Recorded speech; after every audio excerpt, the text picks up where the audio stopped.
मुझे ऐसा ऐसा आशीर्वाद दिया, ऐसा ऐसा आशीर्वाद दिया, मुझे ऐसी ऐसी बातें बतलाई, ऐसी ऐसी आज्ञा दी उन्होंने। तो आप उसको क्या कहोगे? क्या कहोगे बताइए ना। आप उसको यही कहोगे तो हमको बेवकूफ समझता है क्या, कि पागल समझता है। परम पूज्य पंसरी हजूर दयानाम साहब 1927 में अपने लोक चले गए। 13 जन्म हो रहा है 1990 में, मेरे सामने तू पैदा हुआ है।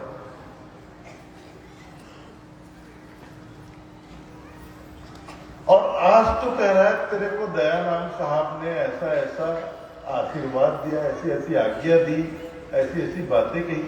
अरे तू तो दयानाम साहब के वक्त था ही नहीं, तो तुझे दयानाम साहब ने कब, कहां, कैसे, कौन सी बात बतला दी? तो क्या उस वक्त लोग गंवार थे कि मूढ़ थे कि अज्ञानी थे कि नासमझ थे कि बेवकूफ? अगर वास्तव में दयानाम साहब सदगुरु कबीर साहब से 150-200 बरस बाद, हाँ, ये धनी धर्मदास जी साहब अगर सदगुरु कबीर साहब के 150-200 बरस के बाद आए होते दुनिया में, और ये तमाम बातें सामने आती कि सदगुरु कबीर साहब धनी धर्मदास जी के गृह में बांधवगढ़ में पधारे थे, उनके गृह में उन्होंने निवास किया था, और बरसों बांधवगढ़ में रहकर उन्होंने धर्मदास साहेब को, आमीन माता साहेब को, और वहां के बांधवगढ़ के राजा को, रानी को, और तमाम वहां रहने वाले नेमी प्रेमी भक्तों को उन्होंने बहुत उपदेश दिया, बरसों रहकर उपदेश दिया।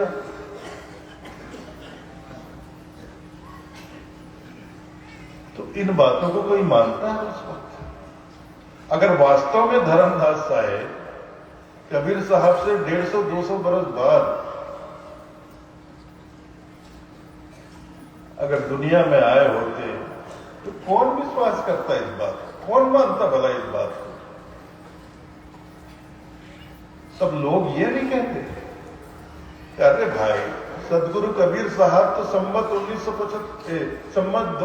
1575 में लोग चले गए। संवत 1975 किए मगहर को गौन, ऐसा उनका वचन है।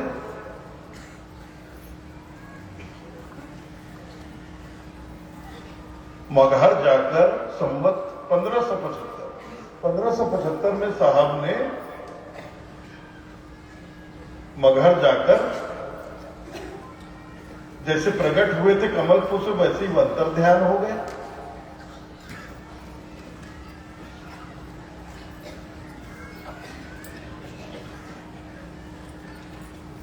ये साहब की ही वाणी।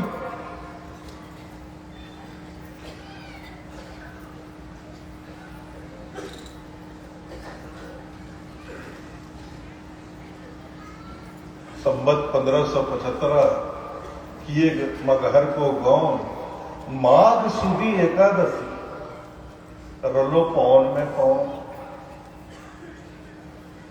संवत 1575 माघ सुदी एकादशी, तिथि भी बता रहे हैं, माघ सुदी एकादशी रलो पौन में पौन। माघ महीने के शुक्ल पक्ष के एकादशी को हमारे साहब अंतर ध्यान हो गए।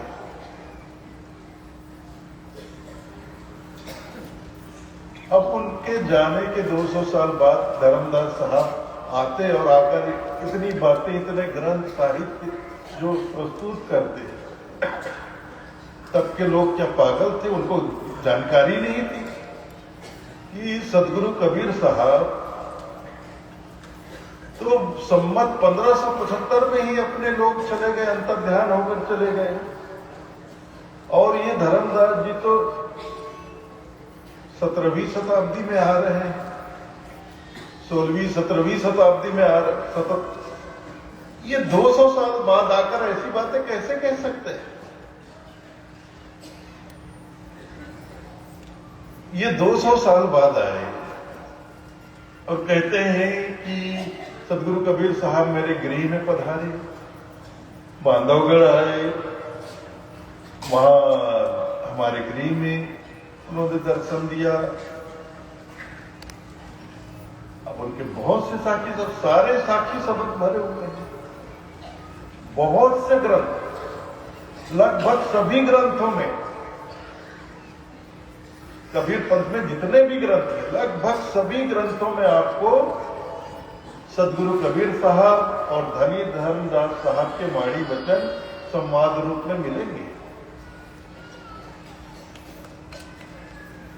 धनी धर्मदास जी साहब ने सदगुरु कबीर साहब के सम्मुख बैठकर जीवन की तमाम शंकाओं का समाधान प्राप्त किया। उनके मन में जो भी शंका होती, जो भी दुविधा होती, जो भी बात होती, जो भी प्रश्न होता, वो बहुत विनय भाव से एक एक कर साहब के समक्ष रखते, अपनी बात साहब के सम्मुख कहते, और सदगुरु कबीर साहब बड़ी कृपा करके धनी धर्मदास जी साहब के एक एक शंकाओं का समाधान करते, उनके एक एक प्रश्नों का उत्तर देते, जवाब देते। और धनी धर्मदास जी साहब सदगुरु कबीर साहब के एक एक वचनों को लिपिबद्ध करते चलते। आज कबीर पंथ में, आज हमारे पास सदगुरु कबीर साहब के वाणी वचन है, साहब की वाणियां नहीं है, वो कबीर साहब के बाद किसी ने लिख दी, कबीर साहब के नाम से लिखकर प्रचलित कर दिया, ऐसा वैसा दुनिया भर की बातें करते हैं।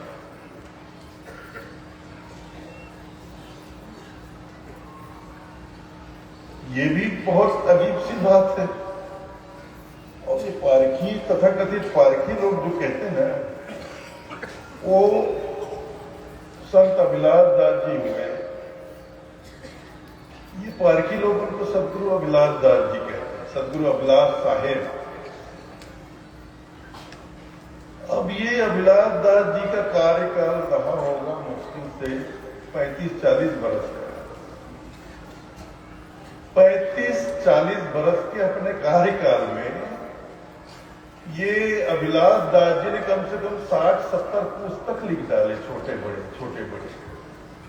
60-70 पुस्तकें लिख डाली। उसको छपवाना, उसको बेचना और उसी से अपने आश्रम का खर्चा चलाना। तो ये कोई उनका साहित्य सेवा नहीं थी, या समाज के प्रति कोई उनका ये कोई योगदान नहीं था। वो सिर्फ अपने पारक संस्थान का खर्चा चलाने के लिए हरदम कुछ ना कुछ घुमा फिरा कर वही बात लिख कर नई नई किताब छपते थे, बेचते थे और उसी से अपना खर्चा चलाते थे। और आज जितने भी पारखी हैं, उन्हीं किताबों को पढ़ पढ़ कर गोल घूम कर घन चक्कर बने बैठे। आज आप किसी भी पारखी साधु के साथ बैठ जाओ, उनके पास ज्ञान तो मिलेगा ही नहीं। आप ज्ञान की बातें नहीं करते, केवल तर्क और वितर्क। मेरी मुर्गी की एक टांग, मेरी मुर्गी की एक टांग, ये है संतो पारक ज्ञान।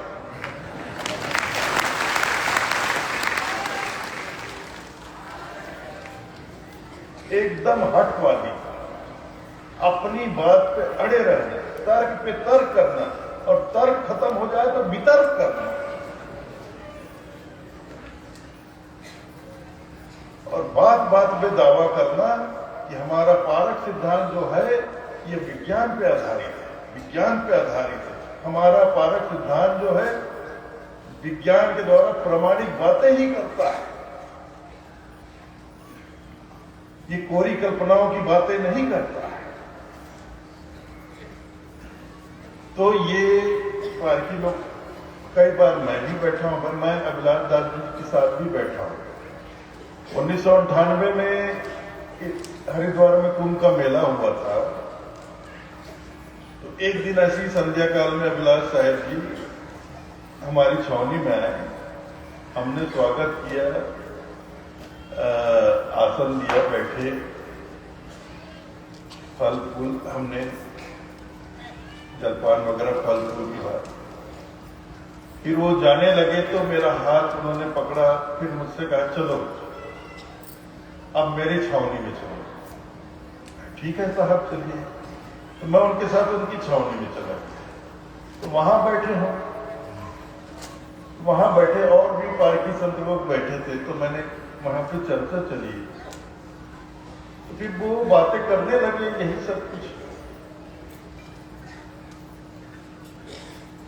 कि हमारा पारक सिद्धांत ऐसा है वैसा है। हम लोग विज्ञान के द्वारा प्रमाणित सिद्धांतों की ही बातें करते हैं, कोई कोरी कल्पना की बातें नहीं करते, प्रमाणित बातें करते। लेकिन साहब आप लोग तो कहते हैं कि इस धरती पर मानव सदा से है, अनादिकाल से है। पारखी लोग यही कहते हैं, उनका यही मत है कि इस धरती पर जो मानव है ये अनादिकाल से, जब से धरती है तब से मानव है। लेकिन साहब विज्ञान तो कहता है कि कुछ लाख करोड़ साल पहले तो इस धरती पर जीवन ही नहीं था। विज्ञान तो ये कहता है साहब। तो कहते हैं उस वैज्ञानिक को हम नहीं मानते। फिर मैं कहा साहब एक वैज्ञानिक हुआ डार्विन, वो कहता है मानव मनुष्य के पूर्वज तो बंदर थे, बंदर थे। उनका शारीरिक विकास होते होते, बौद्धिक विकास होते होते आज वही मानव रूप है। हम डार्विन को भी नहीं मानते, डार्विन को भी नहीं मानते। अच्छा, तुम्हारे विचारों से जिस वैज्ञानिक का तथ्य नहीं मिलता तो तुम उस वैज्ञानिक को ही नहीं मानते। और दूसरी तरफ ठोकते हो दावा कि हम लोग विज्ञान के द्वारा प्रमाणित बातें ही करते हैं। पारक सिद्धांत की बातें विज्ञान के द्वारा प्रमाणित बातों के अनुसार होती है। फिर मैंने उनसे पूछा साहब जब आप कह रहे हैं कि यह मानव अनादिकाल से है, अनादिकाल से इसका मतलब ये हुआ साहब जब इस धरती पर डायनासोर वगैरह रहते थे करोड़ों साल पहले, तब भी मानव रहा होगा। हाँ बिल्कुल रहा, तब भी मानव था। लेकिन साहब आज तो डायनासोर बिल्कुल भी नहीं है, पूर्णतः 100% विलुप्त हो गया, कहीं नहीं पाया जाता। बिल्कुल डायनासोर खत्म हो गए हैं। बहुत समय पहले, लाखों साल पहले एक एस्टेरॉइड, एक पिंड, ब्रह्मांड जो पिंड सब घूमते रहते हैं, एक बहुत बड़ा पिंड धरती से टकराया था एस्टेरॉइड, उससे दुनिया तबाह हो गई, पूरी धरती का विध्वंस हो गया। इतना जबरदस्त विस्फोट हुआ कि पूरी धरती जल उठी, पूरी धरती जल उठी, आग का गोला बन गया, सब कुछ जलकर खाक हो गया। उसी में डायनासोर भी चला गया, प्रकृति नष्ट हो गई, उसके लाखों साल के बाद धीरे धीरे धीरे धीरे फिर से जीवन का प्रारंभ हुआ। तो मजे की बात देखिए, ये विज्ञान कहता है, तो मजे की बात देखिए कि लाखों करोड़ों साल पहले जो डायनासोर विलुप्त हो गया था, आज भी उसका जीवाश्म मिलता है जगह जगह पर खुदाई में। अब जो साइंस के स्टूडेंट हैं, पढ़े लिखे जो बच्चे हैं, स्कूल कॉलेजों में जो जाते हैं, पढ़े लिखे लोग हैं जो इन सब चीजों को पढ़ते हैं, मैगजीन में छपता है, पत्रिकाओं में छपता है, न्यूज में दिखलाया जाता है कि बहुत से ऐसे देश हैं, अफ्रीका है, अमेरिका है, यहां तक कि भारत देश, ये जबलपुर के आसपास जो पर्वतमाला है, उसमें भी डायनासोर का जीवाश्म कंकाल मिला हुआ है। तो डायनासोर के कंकाल आज भी मिलते हैं बहुत से पहाड़ी क्षेत्र में। खुदाई आज भी हजारों पुरातत्ववेत्ती जो हैं, लोग खोज में लगे हुए हैं। तो अनेक स्थानों पर डायनासोर के कंकाल मिल चुके हैं, लेकिन आज तलक 4 लाख से अधिक पुराना मानव कंकाल इस धरती पर नहीं मिला है, नहीं मिला। ये विज्ञान कहता है। और ये तथाकथित पारखी कहते हैं कि मानव इस धरती पर अनादि काल से है, जब से वो डायनासोर हुआ करते तब से। फिर मानव का कंकाल क्यों नहीं मिलता भाई? तो इस पर वो कहने लग गए ये विज्ञान की नासमझी है, ये गलत कहते हैं, ये गलत कहते हैं। साहब, जब विज्ञान इतना गलत है, हर वैज्ञानिक गलत बात करता है, विज्ञान की बातें गलत है, तो आप अपना पारक मत जो है, पारक सिद्धांत, ये विज्ञान के आधार पर क्यों चला रहे हैं?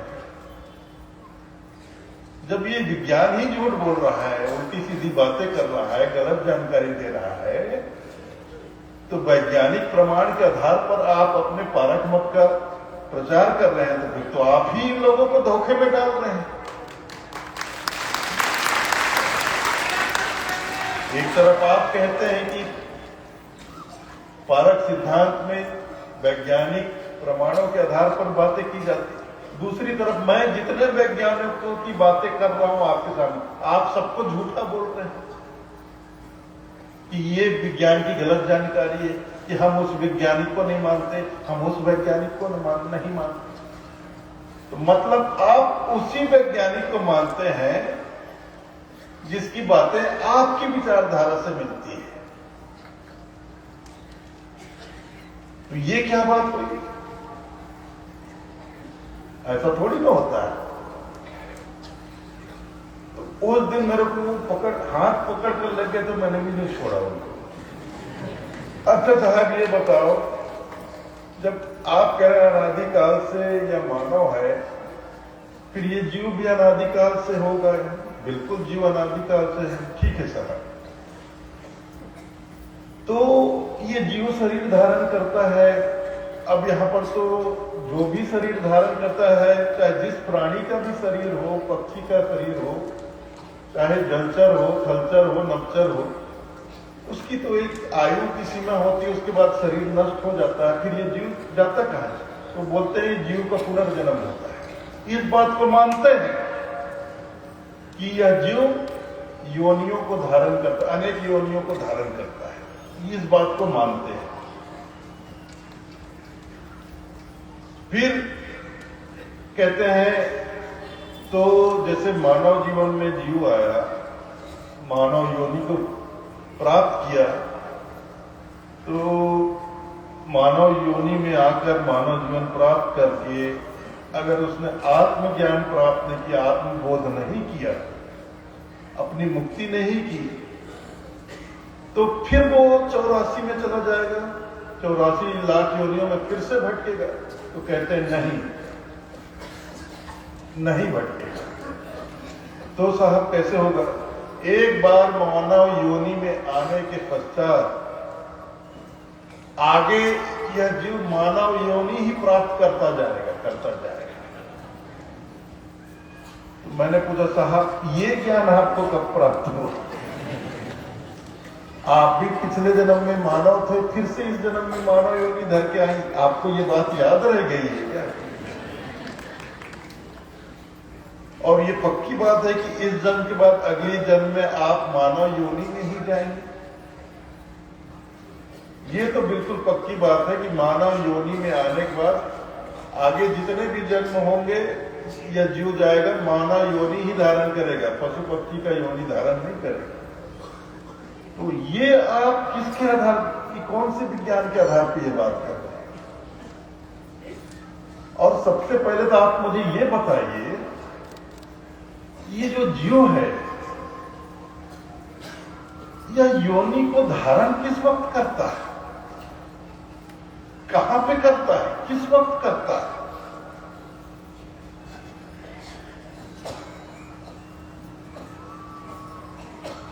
और मैं ये भी आपसे जानना चाहता हूं कि अब जाहिर सी बात है, चाहे पशु हो, पक्षी हो, मनुष्य हो, गर्भ में ही, मादा के गर्भ में ही बीज पड़ता है, फिर वहां भ्रूण तैयार होता है, फिर वह भ्रूण का विकास होता है, उसका ग्रोथ होता है, फिर धीरे धीरे शरीर बनता है, फिर धीरे धीरे गर्भ में ही शरीर विकसित होता है, पूर्ण रूप से शरीर बनता है। उसके बाद अपना समय पूरा करके छोटे रूप में, बालक रूप में, बच्चे के रूप में वह गर्भ से बाहर आता है।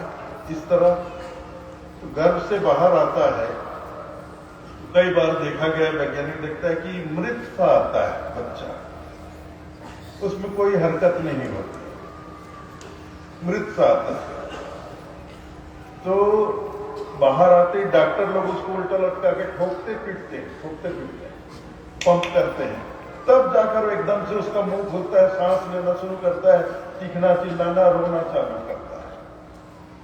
और कुछ बच्चे ऐसे पैदा होते हैं कि बिल्कुल निकलते ही पूरा नहीं निकला, सिर ही बाहर निकला और रोना शुरू, ऐसा भी होता है। तो साहब ये बताइए कि ये जीव उस शरीर को गर्भ में धारण करता है कि शरीर के बाहर आने के बाद धारण करता है? तो कहने लग गए, यह जीव जब गर्भ में जाता है तभी गर्भ में भ्रूण बनता है, बिना जीव के भ्रूण ही नहीं बन सकता।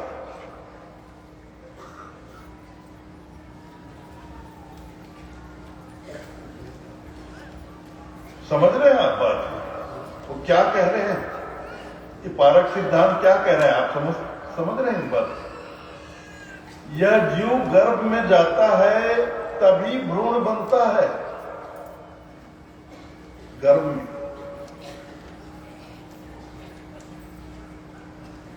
जब तक जीव गर्भ में नहीं जाता तब तक भ्रूण तैयार नहीं होता है।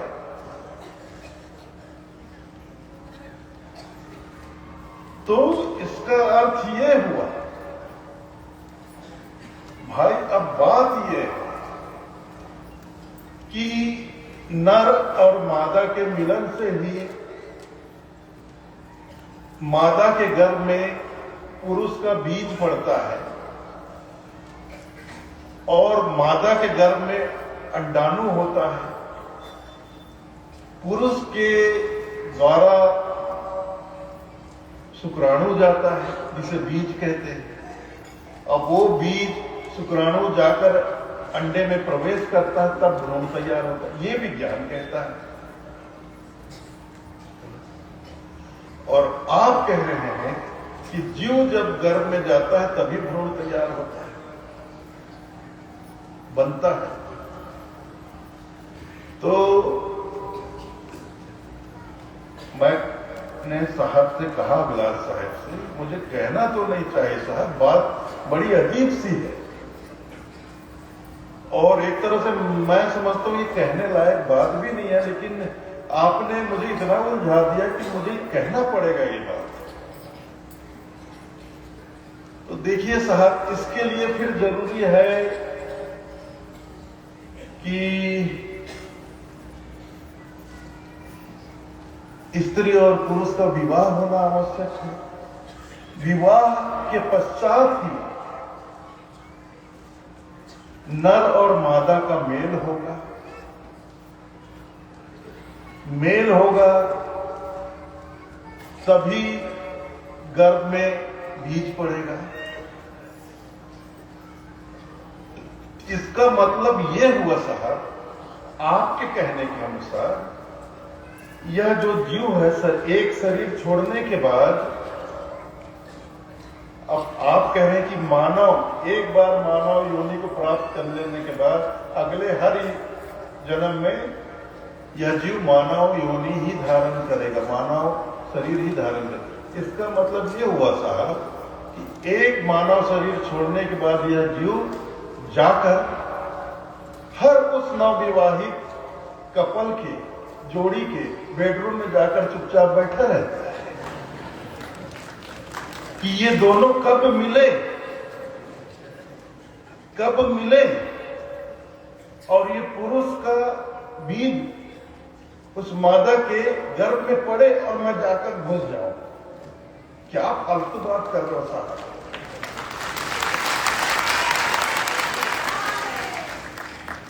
ऐसे ही होता है, ऐसा होता होगा तभी तो संभव है साहब, और दूसरा तरीका है कि हम आप मुझे बताइए। मतलब मानव शरीर छोड़ने के बाद ये जीव इसी ताक में बैठा रहता है किसी न किसी विवाहित जोड़े के बेडरूम में। अब वो कहां पे जाके बैठा रहता है पता नहीं भाई, अलमारी के ऊपर बैठ के देखता रहता है कि खिड़की पे बैठ के देखता रहता है कि उनके बिछौने के आसपास ही बैठ के देखता रहता है कि हाँ भाई, अब मादे के संपुट में बीज पड़ा, अब मैं घुसूं। इससे बढ़कर मूर्खता की बात और कुछ हो सकती है तो आप कल आकर मुझे बता दें।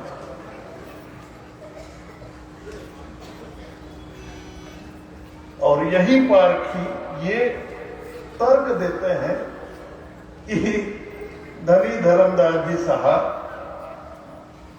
सदगुरु कबीर साहब के 150-200 बरस बाद हुए, पगला गए हैं ये लोग, इनका ज्ञान ओवरफ्लो हो रहा है, ये लोग उलझ कर रह गए और इनकी सच्चाई मैं बतला रहा हूं। ये पाक नाम साहब के कार्यकाल में उनके एक महंत हुए पूरनदास जी, जो बुरहानपुर के थे, बुरहानपुर। वो बहुत पठन पाठन करते थे, उनका स्वभाव था पठन पाठन, ग्रंथ साहित्य पढ़ते रहते थे, हर तरह के धर्म दर्शन की किताबें पढ़ते रहते थे। पढ़ते उनके हाथ लगा सांख्य दर्शन। सांख्य दर्शन है, फिलॉसफी के बच्चे जो हैं या जो पढ़े होंगे फिलॉसफी, वो जानते होंगे। एक दर्शन सांख्य दर्शन भी हुआ। अब सांख्य दर्शन का सिद्धांत ये है, एक तो अनेकात्मवाद, दूसरा प्रकृति, पुरुष और विवेक। प्रकृति है अर्थात जड़ है, पुरुष है अर्थात चेतन है, और तीसरा विवेक। जड़, चेतन और विवेक। तो ये जड़ चेतन की ही बात ये पारखी लोग करते हैं। दो तत्व हैं, एक जड़ है, दूसरा चेतन है। अब विवेक करके हमें अपने चेतन तत्व को, अपने स्वरूप को पहचानना है, अपने स्वरूप में स्थित होना है, और वही सांख्य का अनेकात्मवाद। मतलब आत्मा के ऊपर कोई परमात्मा नहीं, इस जीव का कोई पीयू नहीं, इस जीव का कोई ईश्वर नहीं।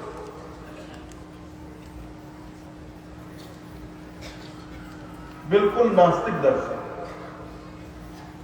इसीलिए वो लोग सत्य पुरुष की जो हम बात करते हैं, हमारे सत्य पुरुष साहब, तो वो लोग इसको तर्क वितर्क करके, अगर कोई सत्य पुरुष है तो दिखाओ, दिखाते क्यों नहीं? परमात्मा है तो दिखाओ ना, कहां है परमात्मा? ऐसे बोल, आप लोगों की तरफ भी आते होंगे, ये बात बोलते होंगे, बोलते हैं ना, अगर कोई परमात्मा है, सत्य पुरुष है, परमात्मा है तो दिखाओ, तो दिखता क्यों नहीं है? ऐसा बोलते हैं कि नहीं बोलते? आप भी उनसे बोला कर, आप लोग दो तत्व बोलते हो, जड़ तत्व, चेतन तत्व, तो ये चेतन तत्व का है, दिखाओ पहले हम। तुम पहले चेतन तत्व को दिखाओ, फिर हम अपने परमात्मा को दिखाएं, ये बोला करो।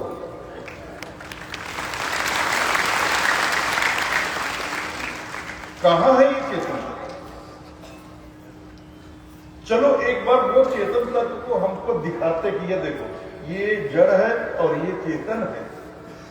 ये एक चेतन तत्व को दिखाकर कहते हैं अब तुम अपने परमात्मा को दिखा, तो बात अलग होती भाई, तो बात बिल्कुल अलग होती है। एक बार हमको घुटने टेकने पड़ जाते, वो जिस चेतन तत्व की बात करते हैं उसको तो खुद दिखाते नहीं है, और हम पर दबाव डालते हैं कि तुम परमात्मा को दिखाओ, है तो दिखाओ। भैया चेतन तत्व है तो तुम भी दिखाओ, पहले तुम दिखाओ फिर हम दिखाएं। और साहब हमारे कहते हैं, है प्रकट पर दिखत नाही, सतगुरु सैन सहारा हो, कहे कबीर सर्व ही साहब, परखो परखन हारा।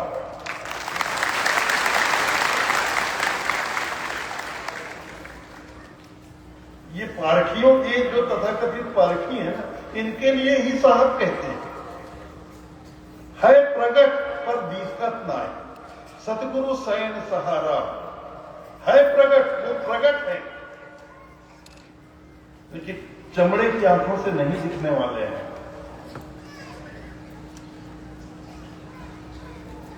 इस चर्म चक्षुओं से नजर आने वाले नहीं है प्रकट पर दिखत नाही, है प्रकट लेकिन दिखते नहीं। सतगुरु स्वयं सहारा, सतगुरु के वाणी वचन को ही अपना सहारा बनाओ। सतगुरु के जो शब्द होते हैं, उनके जो वचन होते हैं,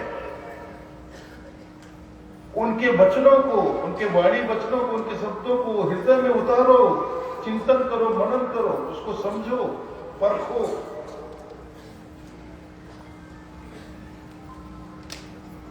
है प्रकट पर दिखत नाही, सदगुरु सैन सहारा हो, कहे कबीर सर्व ही सहारा, परखो परखन हारा। अगर इतने पारखी हो, इतने परखने वाले हो, तो साहब कहते हैं कहे कबीर सर्व ही सहारा, कहे कबीर सर्व यत्र तत्र सर्वत्र सहारा। परख सकते हो तो परखो, असली पारखी हो तो परखो ना। ये तर्क वितर्क क्यों करते हो? और इतना तर्क वितर्क करते हैं, इतना, तो आखिर में लड़ झगड़ पड़ते हैं। और ये पारखी तथा कथित पारखी लोग हैं, कभी भी देखना उनके चेहरे पे शांति नजर नहीं आए। साधु रूप में है लेकिन चेहरा कभी शांत नजर नहीं आता। आनंद, जैसे ऐसा नहीं लगता कि शांत है तो आनंद स्वरूप होना चाहिए, चेहरा शांत होना चाहिए, स्थिर होना चाहिए, उनके चेहरे से आनंद झलकना चाहिए। नहीं, ये हर वक्त एकदम जैसे टेंशन में दिखते हैं, इनका भाव खींचा रहता है, माथे भी लगे, ये खाली टाइम में भी अपने तर्क वितर्क में डूबे रहते हैं। ऐसा होगा तो ऐसा होगा, वैसा होगा तो ऐसा होगा, ऐसा होगा। इनके तर्कों का न कहीं पे सर है न कहीं पे पूछ है। नहीं होता ये तथाकथित पारखियों की ज्ञान का न कहीं सर है न पूछ है। इनका न कोई प्रारंभ है न अंत, सिर्फ तर्क वितर्क करते करते मतलब जैसे अपने ही तर्कों के जाल में आखिर में खुद लपेटे में फंस जाते हैं। तो मैं पीछे पड़ गया विलास सर, नहीं साहब मुझे आप स्पष्ट करें। तो उन्होंने कहा नहीं, जीव जब गर्भ में जाता है तभी भ्रूण बनता है, तभी शरीर तैयार होता है।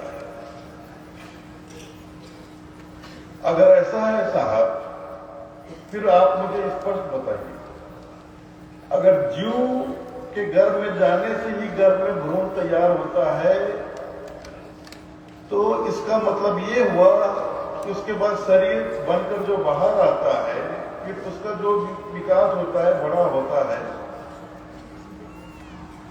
तो जब तक यह जीव उस शरीर में रहता है तब तक ही यह शरीर जिंदा रहता होगा। अब उस जीव ने तो बिल्कुल जानते समझते हुए, क्योंकि वो तो उस दिन वही था ना, उसी रूम में था, अलमारी के ऊपर बैठा था, तो बहुत जानते समझते देखते बूझते हुए वो गर्भ में जाकर उसने गर्भ में गया कि अब ये दोनों के बीच मिलन होने वाला है, तो अब मैं जाऊंगा तो बीज जैसे ही पड़ेगा, अंडे बीज मिलेंगे, मैं उसी वक्त चला जाऊंगा तो ये भ्रूण बन जाएगा, फिर मुझे शरीर प्राप्त हो जाएगा। तो जीव से ही शरीर जिंदा है साहब। तो जैसे हम देखते हैं कि आए दिन रोड पे एक्सीडेंट हो जाता है, इतना भयंकर एक्सीडेंट होता है शरीर के चिथड़े उड़ जाते हैं, लेकिन जीव ने उस शरीर को धारण किया है, बहुत जानते हुए, समझते हुए, देखते हुए, निहारते हुए उस शरीर में घुसा है, उस शरीर को धारण किया। या ये कहे उसके घुसने से ही शरीर बना, उससे ही यह शरीर है, जीव से ही यह शरीर जिंदा है। तो ये शरीर के चाहे जितने भी चिथड़े उड़ जाए, कितना भी भयानक एक्सीडेंट हो, अगर जीव उस शरीर को ना छोड़े तो वो शरीर मरेगा ही नहीं सकता। तो साहब वो शरीर, जीव को शरीर क्यों छोड़ देता? छोड़ना ही नहीं चाहिए,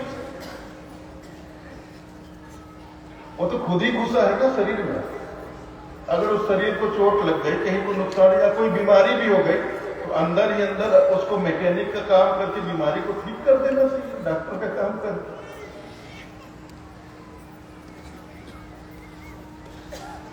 छोड़े ही ना, अड़ा रहे, मैं इस शरीर को अभी नहीं छोड़ूंगा, कम से कम अभी तो नहीं छोड़ूंगा, अभी कुछ साल और रहूंगा। गर्दन भी अलग हो गया हो, हाथ पर भी अलग हो गए हो, तो भी नहीं मरेगा, सब आकर जुड़ जाएगा।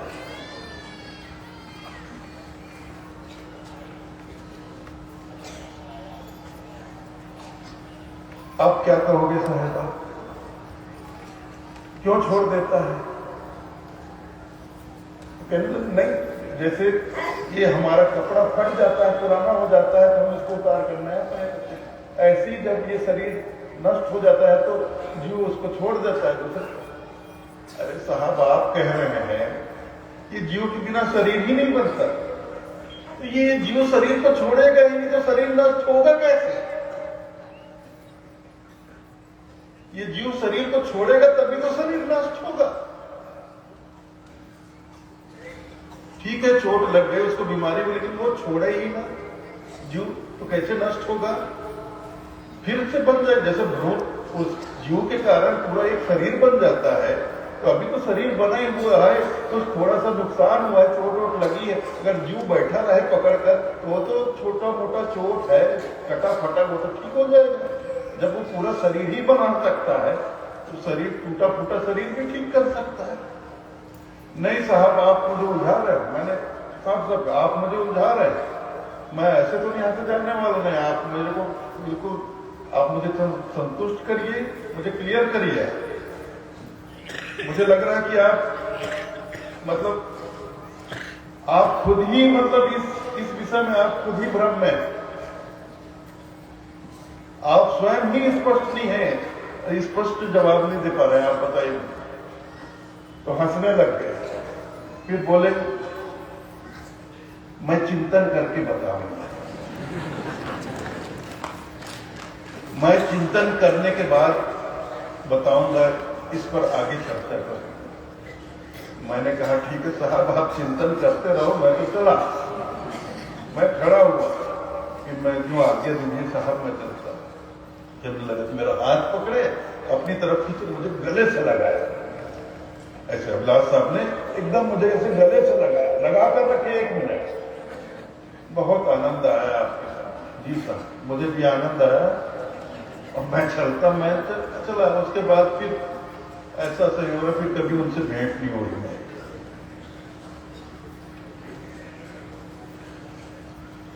बस साहब ये तर्क वितर्क है और कुछ नहीं है।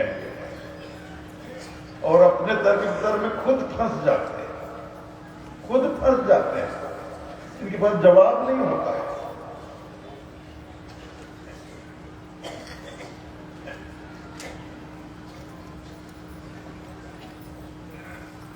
अब जो लोग खुद भ्रम में जी रहे हैं, जो खुद भ्रमित हैं, उनकी बातों में क्या रखा है? अगर सदगुरु कबीर साहब के अंतर ध्यान होने के 150-200 बरस बाद धनी धर्मदास साहब इस धरती पर आए होते तो कौन उनको मानता, कौन उन पर विश्वास करता? आप बताइए मुझे।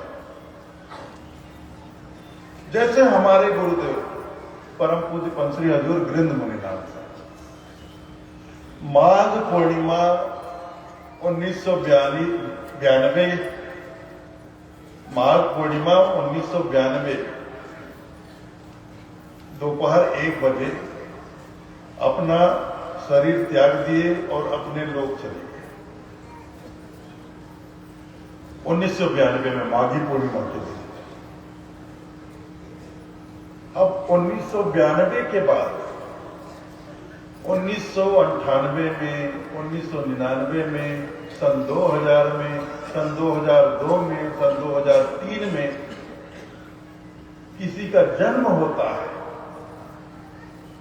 और आज वो आकर हमसे कहता है 25 साल का कोई बच्चा है, 28 साल का कोई बच्चा है, 22 साल का कोई बच्चा आकर हमसे कहता था कि एक बार मैं पंचश्री हजूर गृंद मुनिनाथ साहब के साथ बैठा था तो उन्होंने मुझे ऐसी ऐसी बातें कही, मुझे उन्होंने ये ऐसी ऐसी आज्ञा दी। अब वो ससुरा बच्चा तो हुआ है हमारे सामने। कब हुआ है? 1998 में हुआ है, कोई 2002 में हुआ है। और हमारे परम पूज्य पंचश्री हजूर गृंद मुनिनाथ साहब कब अंतर ध्यान में, कब लोग चले गए? 1992 में। गृंद मुनिनाथ साहब 1992 में लोग चले गए। ये बच्चा आ रहा है जन्म लेकर 98 में, 2000 में, 2002 में, और हमसे कह रहा है कि मैं एक बार गृंद मुनिनाथ साहब के साथ बैठा था तो उन्होंने मुझसे ऐसी बात की। आप यकीन करोगे? अब यहां तो हजारों लोग ऐसे हैं, हजारों लोग ऐसे हैं इस वक्त यहाँ पे जिन्होंने गृंद मुनिनाथ साहब के दर्शन किए। उनके वक्त के लोग हैं यहाँ, हजारों लोग उनसे कंठी नाम दीक्षा लिए हुए लोग बैठे हैं।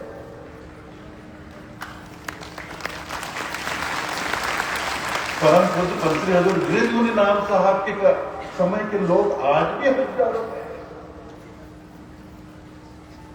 और सबको मालूम है पंचश्री हजूर गृंद मुनिनाथ साहब कब इस लोक से चले गए अपने लोग को। तो ऐसा आज कल का जन्मा हुआ बच्चा इस तरह की बातें करेगा तो कौन मानेगा भाई, कौन विश्वास करेगा? अगर कबीर साहब के अंतर ध्यान होने के 200 साल बाद धर्मदास साहब आते और इस तरह की बातें, मतलब साहब ने, अब चलो धर्मदास जी साहब ने चलो झूठ प्रपंच फैला दिया, बाकी लोग तो अंधे नहीं थे ना। रीवा राज दर्पण में देख लीजिए, गजेटियर में देख लीजिए, वो तो सब सरकारी होता है, शासकीय होता है। आप लोग हर बरस जाते हैं, बहुत से लोग बांधवगढ़ दर्शन यात्रा में जाते हैं। तो बांधवगढ़ का जो किला अब तो हेरिटेज के अंतर्गत है, पुरातत्व के विभाग के अंतर्गत है। पहले रीवा राज की निजी संपत्ति हुआ करती थी, तो मध्य प्रदेश शासन और रीवा राज के बीच मुकदमा चल रहा था उस बांधवगढ़ किले को लेकर। तो 2001 या 2002 में रीवा राज्य घराने के लोग ये मुकदमा हाई कोर्ट से हार गए, मध्य प्रदेश शासन जीत गया। तब से बांधवगढ़ का किला जो है वो मध्य प्रदेश के शासन के अधीन हो गया है। अब आप लोग प्रति अगहन पूर्णिमा वचन मंच मुक्तामणि नाम साहब के प्रगट उत्सव के उपलक्ष्य में हर साल अगहन पूर्णिमा के दिन बांधवगढ़ दर्शन यात्रा के लिए जाते हैं। तो आप वहां जाते हैं तो देखे होंगे 2-3 जगह पुरातत्व विभाग के बोर्ड लगे हुए हैं। पुरातत्व विभाग स्पष्ट लिखा हुआ है कि इस किले में इस समय पर संत कबीर का आगमन हुआ था और यहां उन्होंने काफी समय व्यतीत।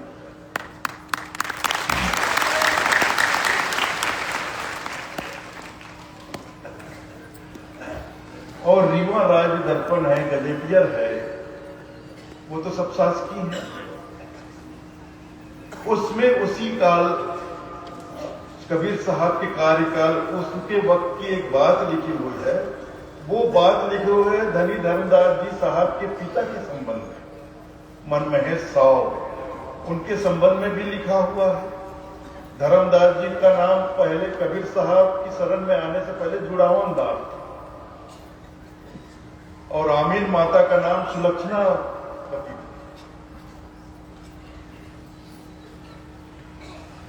तो उस गजेटियर में रीवा राज्य दर्पण में ऐसा लिखा हुआ था कि इस समय पर, अब उस समय जो राजा थे, उस वक्त के जो उस कार्यकाल में जो बांधवगढ़ रीवा के जो नरेश थे, राजा थे, अब उस वक्त ऐसा था कि मुगलों का साम्राज्य था, बहुत ज्यादा बाहरी आक्रमण होते थे, लुटेरे आते थे हमारे देश में लूटने के लिए और बहुत ही अत्याचार बर्बरता करते थे, हिंसा करते हुए चलते थे। जहां से उनका दल गुजरता था सब छिन्न भिन्न तहस नहस करते थे, लूट पाट करते, घरों में आग लगा देते, बहन बेटियों का बलात्कार करते हुए आगे बढ़ते थे, लोगों को काट देते, मार देते। और हमारे देश भारत की जो संस्कृति के धरोहर है, भारतीय संस्कृति के जो धरोहर है, उन स्मारकों को भी तोड़ते हुए चलते थे। जैसे मंदिर हुआ, मठ हुआ, इसको भी आग लगाते और तोड़ फोड़ करते हुए चलते। तो उस वक्त उनसे बचने के लिए रीवा राज्य के जो राजा थे वो बांधवगढ़ किले में चले गए थे अपना पूरा साम्राज्य लेकर, क्योंकि बांधवगढ़ का किला एक तरह से एक नैसर्गिक किला, प्राकृतिक तौर पर जिधर से हम चढ़ते हैं बस उधर उधर ही रास्ता थोड़ा बनाया गया है, कुछ परकोटे बनाए गए हैं, कुछ गेट बनाए गए हैं और बाकी 3 तरफ से देखेंगे आप तो बिल्कुल नैसर्गिक है, एकदम खड़ा चट्टान है कि वहां से कोई चढ़ ही नहीं सकता। फिर वहां जाकर किला तैयार किया गया था, वो तो बहुत काफी समय पहले तैयार किया गया था। तो इन मुगलों के साम्राज्य के दौरान बहुत अत्याचार हो रहा था। ये भारत की धर्म, संस्कृति, कला सबको खत्म कर देना चाहता, समाप्त कर देना चाहता। लाखों लोगों की गर्दन पे तलवार रखकर उन्होंने धर्म परिवर्तन करा दिया। अनेक हजारों मठ मंदिरों को तोड़ दिया, फोड़ दिया, मंदिरों को तोड़कर उसके ऊपर मस्जिद बनवा दिया। इसीलिए तो देखिए ना, अभी देख रहे होंगे आप,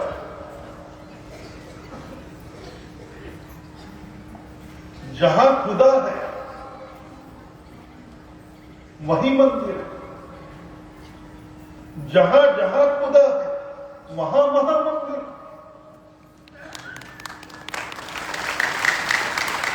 जहां खुदा है वहां मंदिर है और जहां जहां खुद रहा है वहां वहां मंदिर निकल रहा है।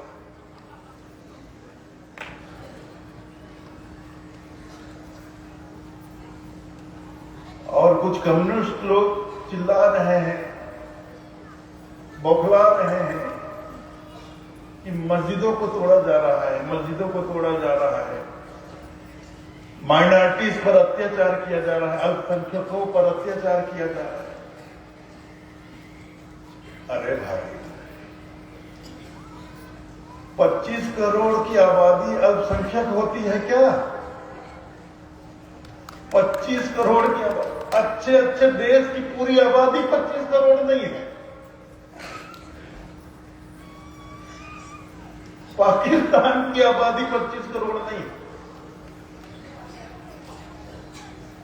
25 करोड़ की आबादी कैसे माइनॉरिटी हो गई, कैसे अल्पसंख्यक हो गए, भगवान जाने।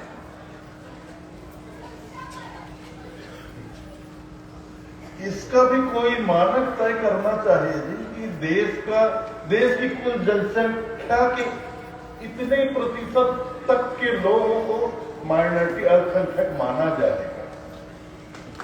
अब जैसे हमारे देश की आबादी फिलहाल बोलते हैं 140 करोड़ के आसपास, तो 5% तक भी मान लिया जाए,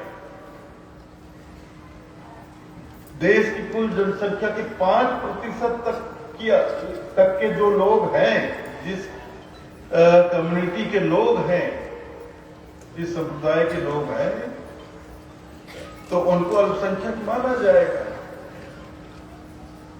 तो इस हिसाब से कम 140 करोड़ जनसंख्या के हिसाब से कम 7 करोड़ की आबादी से कम हो, तभी उनको अल्पसंख्यक माना जा सकता है। तो ये बात हजम होती है भाई, तब ये बात एक बार स्वीकार की जा सकती है, मानी जा सकती है। लेकिन जिन लोगों की संख्या आबादी 25 करोड़ है, 25 करोड़ लोग कैसे अल्पसंख्यक हो गए? किसने उन्हें अल्पसंख्यक बना दिया? किस आधार पर बना दिया? सोचने की बात है। अब किसने बना दिया, कैसे बना दिया, आप सब जानते हो भैया, मुझसे मत बुलवाओ।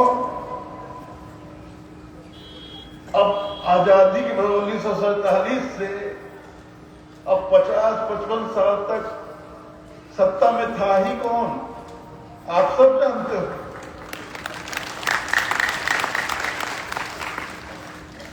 इतनी बड़ी आबादी को अल्पसंख्यक बना दिया, उनको एक और भयानक अधिकार दे दिया, वक्फ बोर्ड, और उसको इतनी छूट दे दी, इतना पावर दे दिया कि वो किसी प्रॉपर्टी के बारे में, किसी प्रॉपर्टी पर अपना बोर्ड लगा देने की बात नहीं है, किसी प्रॉपर्टी पर खंबा लगा के अपना झंडा लगा दे, ये बात भी नहीं है। किसी प्रॉपर्टी के बारे में वो सोच बदले, ये हमारी प्रॉपर्टी है, वो वक्फ बोर्ड की प्रॉपर्टी है। उनका सोचना ही था ये गई आपकी जमीन। उनके दिमाग में आ गया कि फलाना गांव वक्फ बोर्ड की प्रॉपर्टी है, उन्होंने आपस में बैठकर सोच लिया, गया आपका गांव, बोर्ड टांग देते गांव के गांव, ये पूरा गांव वक्फ बोर्ड की प्रॉपर्टी।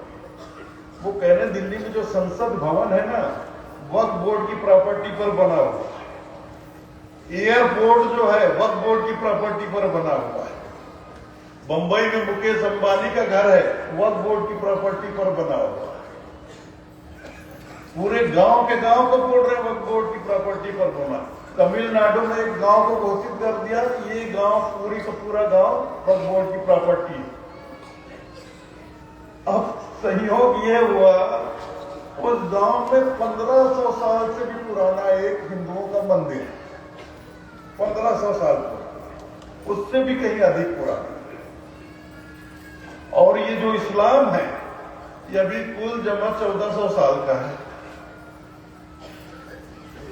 तो जो संप्रदाय ही 1400 साल पुराना है, 1500 साल से भी पुराना गांव उनका कैसे हो गया, वक्फ बोर्ड का कैसा हो गया, ये आप सोचो।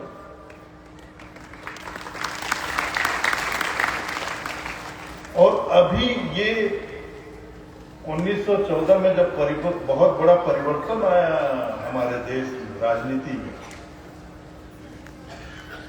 वो जाते जाते ही अभी 2012-13 में जो यूपीए की सरकार थी, उन्होंने इतना उनको पावर दे दिया साहब, पूछो मत। अगर वक्फ बोर्ड ने आपकी प्रॉपर्टी को बोल दिया कि ये संपत्ति वक्फ बोर्ड की है, तो आप उसके खिलाफ भारत देश की न्यायपालिका के किसी भी न्यायालय में अपील नहीं कर सकते।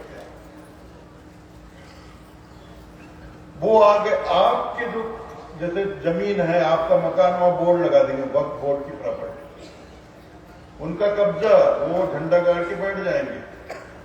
जैसे कोई आपकी जमीन पर कब्जा ले, ये कर ले, तो आप कोर्ट चले जाते हो, पहले निचले कोर्ट में जाते हो, केस लड़ते हो, मुकदमा लड़ते हो, वहां सुनवाई होती है, आप अपने कागजात पेश करते हो, सामने वाला अपना करता है, फिर वहां बहस होती है, वकील लड़ते हैं, फिर अंत में निर्णय आता है।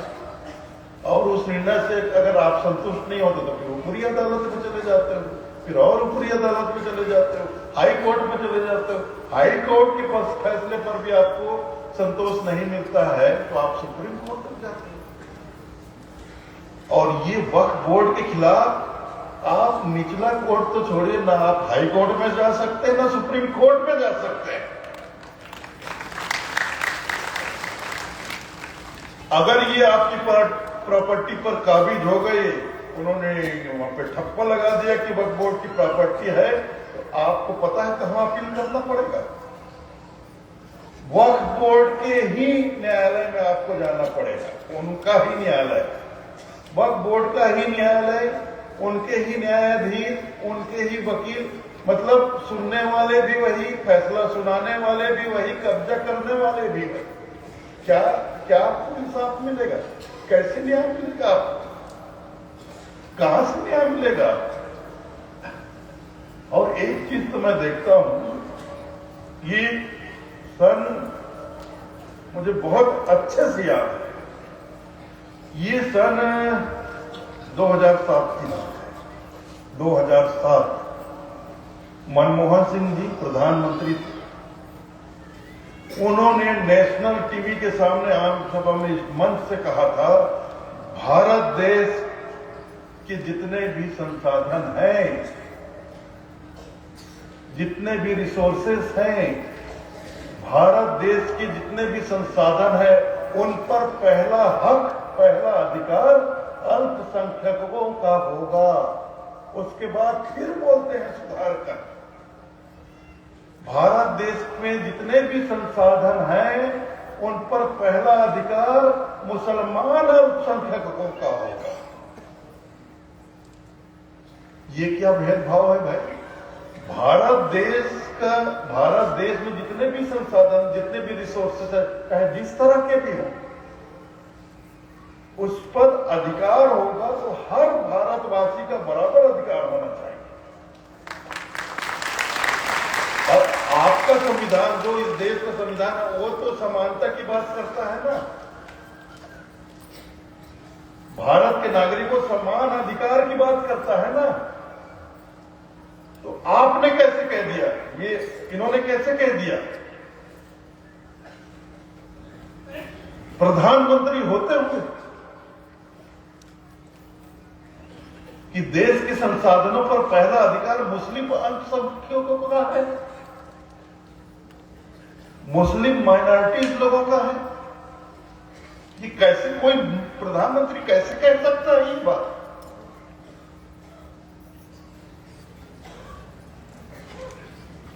अब कितने प्रकार के संसाधन होते हैं देखिए। संसाधन मतलब इस देश में जो पाया जाता है, इस देश में जो नेचुरल रिसोर्सेज हैं, अब पानी है, नदियां हैं, पानी है, खनिज पदार्थ है, कोयला है, लोहा है, और कई तरह के भंडार पाए जाते हैं जमीन के अंदर। और ऊपर से भी बिजली है, ये भी एक संसाधन है, कोयला है, लोहा है, बॉक्साइट है, ये जितने भी संसाधन देश में हैं उन पर पहला अधिकार मुस्लिम अल्पसंख्यकों का है। ये है कांग्रेस की देन। मैं सब बोलता हूं, अब जिसको मेरे को कोसना हो वो रात भर मेरे को कोस सकता है, पानी पी पी कर कोस सकता है, मैं उसके पास एक घड़ा पानी भी भिजवा सकता हूं। अब देखिए, जो कांग्रेसी होगा उसको तो मेरी बातें चुभ रही होगी, चुभनी भी चाहिए, चुभनी भी चाहिए। ये देश आजादी के बाद से सत्ता में है, ये ऐसा अपने देश के नागरिकों के साथ जनता के ऐसा भेदभाव कर कैसे सकता है?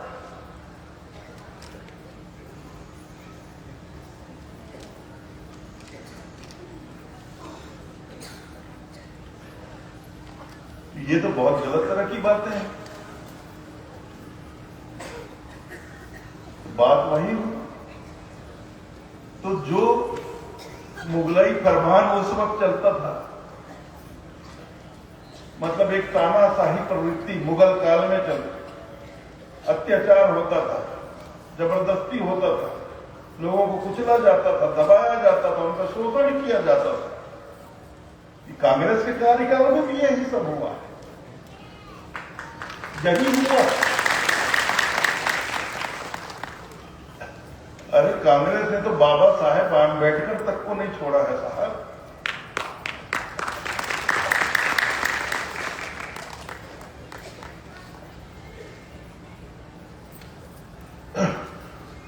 हमारे कबीर में बहुत से दलित लोग हैं, बहुत से दलित लोग जय भीम करते रहते हैं। मतलब बाबा साहेब भीमराव आंबेडकर, बाबा साहब के प्रति उनके हृदय में बहुत सम्मान। एक तरह से बाबा साहब को एक तरह से देवता स्वरूप मानते हैं। और एक बात बोलते हैं कि बाबा साहब का ये भारतीय जनता पार्टी के लोग अपमान करते हैं, बाबा साहब का ये हिंदू लोग अपमान करते हैं। बाबा साहेब आंबेडकर का अपमान किसने किया है? सबसे ज्यादा अपमान किसने किया है? अगर ये बात वास्तव में आपको जानना है, वास्तव में आपको जानना है तो दूसरों से मत जाना। आप बाबा साहेब आंबेडकर के द्वारा, उनके द्वारा खुद लिखे गए किताब है बहुत सारे, जो इंग्लिश में भी है, हिंदी में भी है।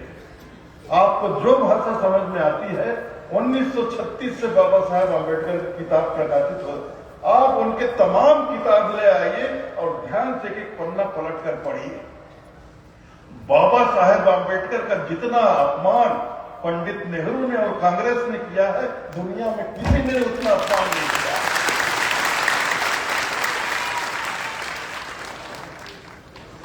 आज हम बाबा साहेब आंबेडकर का पुतला बनाते हैं, उनके हाथ में संविधान पकड़ाकर उनका पुतला बनाते हैं।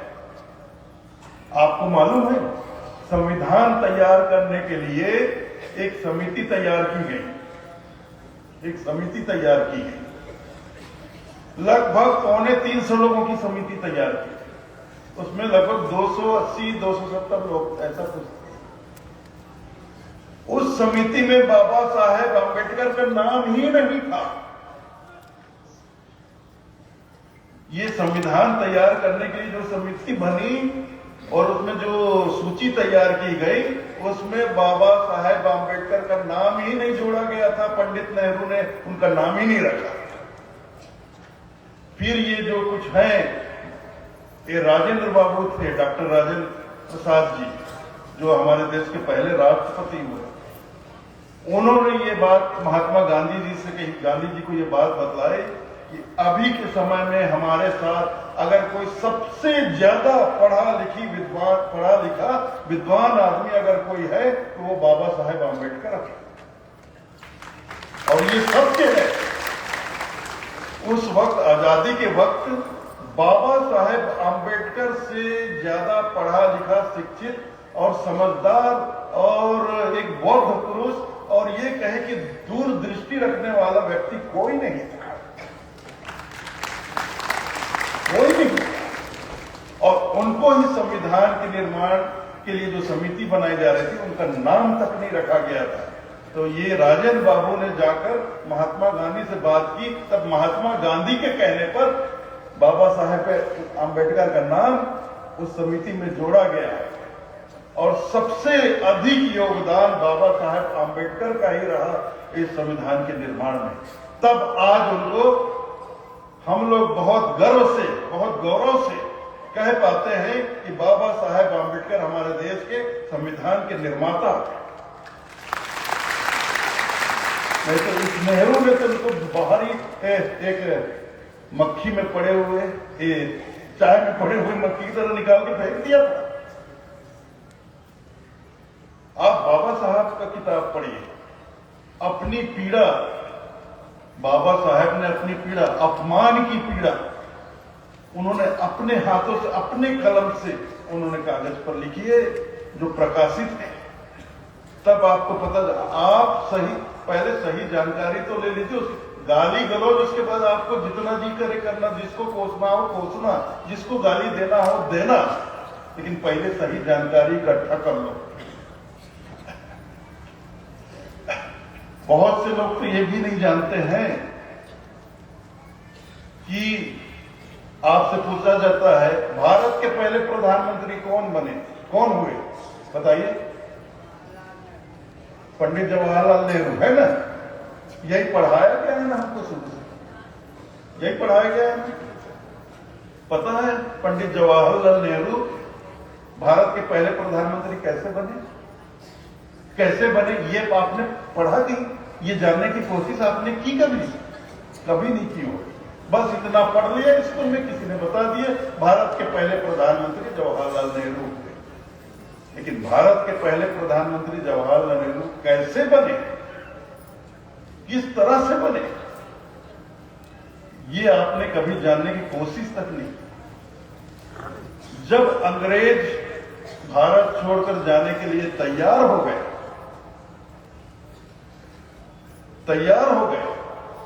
तब उन्होंने कहा कि देश में एक अंतरिम सरकार का गठन किया जाए ताकि देश की व्यवस्था उस अंतरिम सरकार को देकर हम लोग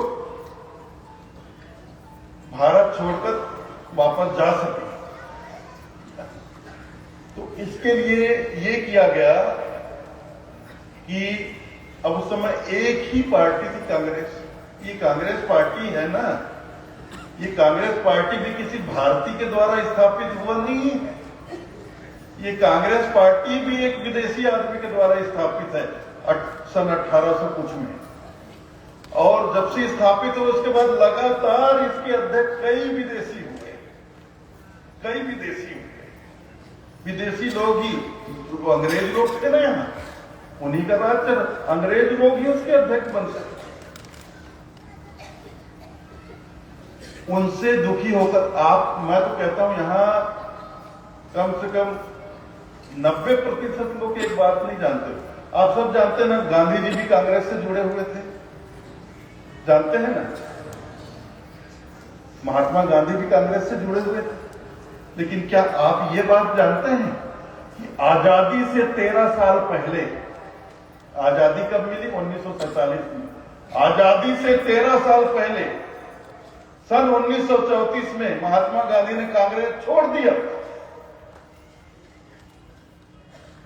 कांग्रेस छोड़ दिया था उन्होंने, 13 साल पहले ही छोड़ दिया था, क्योंकि वो देख चुके थे, समझ चुके थे उनका हिसाब किताब। वो दुखी होकर उन्होंने कांग्रेस छोड़ दिया था।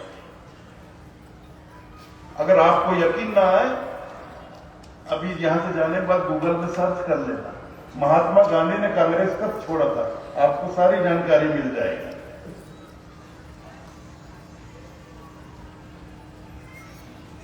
तो देखिए, अंतरिम सरकार बनाना था।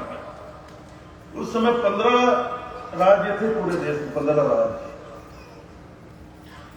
कांग्रेस समिति का गठन, हर राज्य के उनको सदस्यों को लेना था।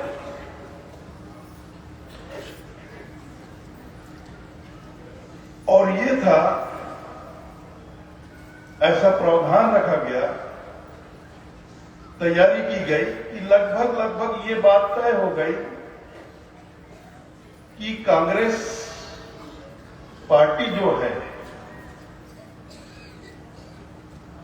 इसका एक फिर से पुनः गठन किया जाएगा और इस कांग्रेस पार्टी का जो मतलब केंद्र में जो इसकी समिति है, जो पार्टी है, उसका जो अध्यक्ष बनेगा लगभग वही देश का पहला प्रधानमंत्री बनेगा। ऐसा प्रावधान तय किया गया। तो उस अध्यक्ष पद के लिए तारीख वगैरह सब तय की गई। वो सब आपको गूगल में मिलेगा, देख लेना आप, या किताब लेके पढ़ लेना। ये 1946 की बात है।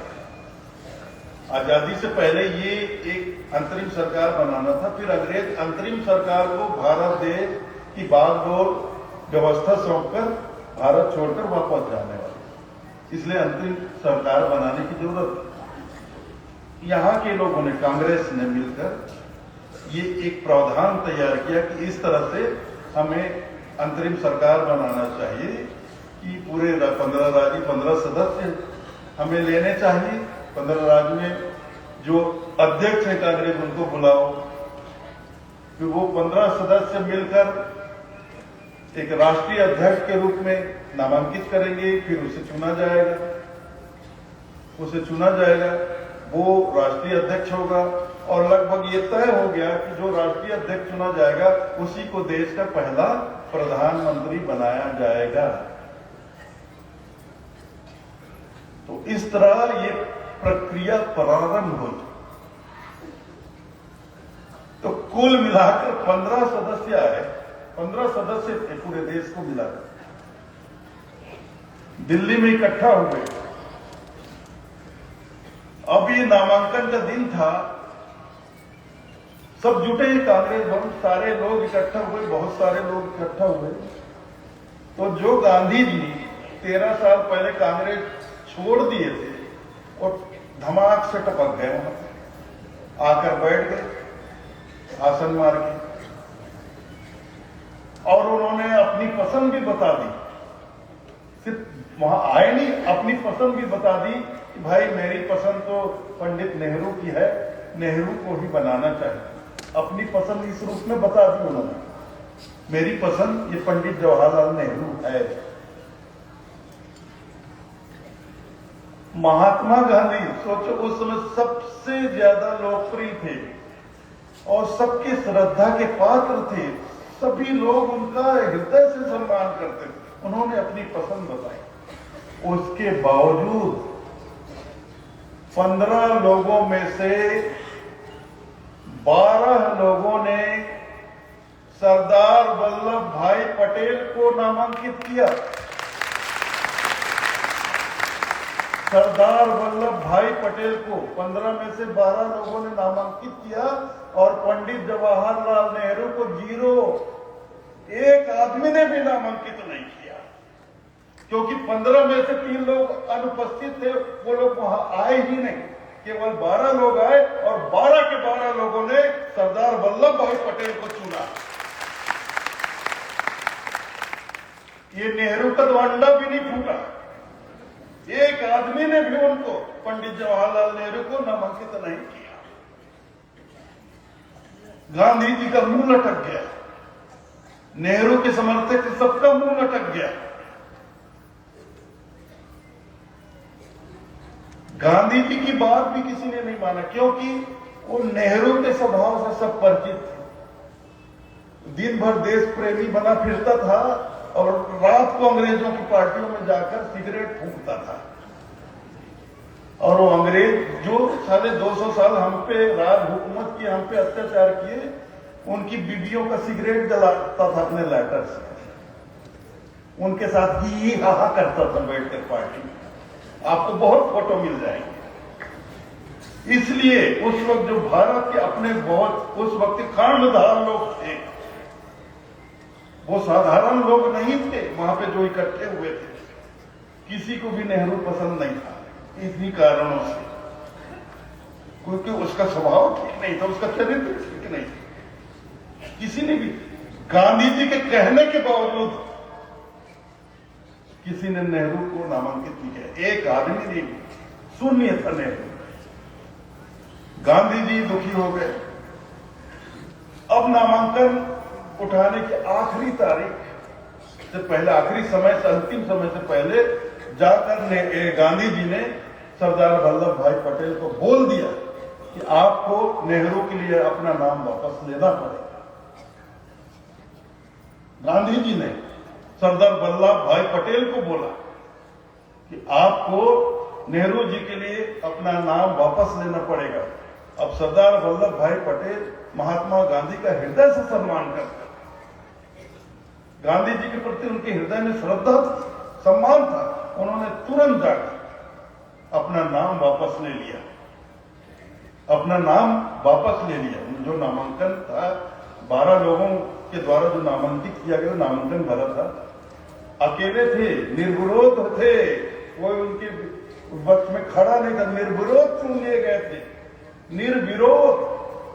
एक तरह से भारत के पहले प्रधानमंत्री के रूप में निर्विरोध सरदार वल्लभ भाई पटेल चुन लिए गए।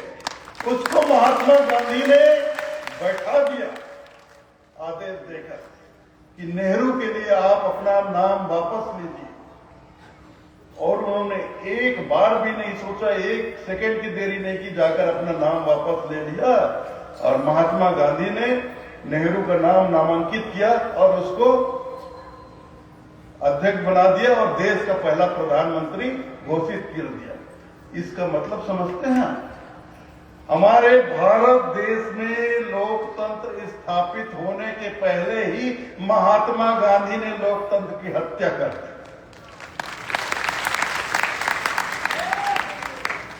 किसने हत्या की?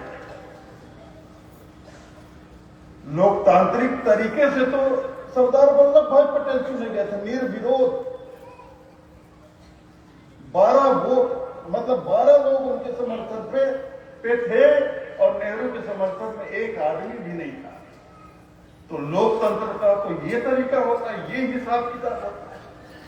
लेकिन उस समय महात्मा गांधी ने तानाशाही की, तानाशाही रवैये से उन्होंने सरदार वल्लभ भाई पटेल से नाम वापस करवाया और मनमाने तरीके से नेहरू जी को घोषित कर दिया अध्यक्ष और देश का पहला प्रधानमंत्री। इस तरह से तुम्हारा जवाहरलाल नेहरू पहला प्रधानमंत्री बना है देश में, तानाशाही तरीके से, कोई लोकतांत्रिक तरीके से नहीं बना।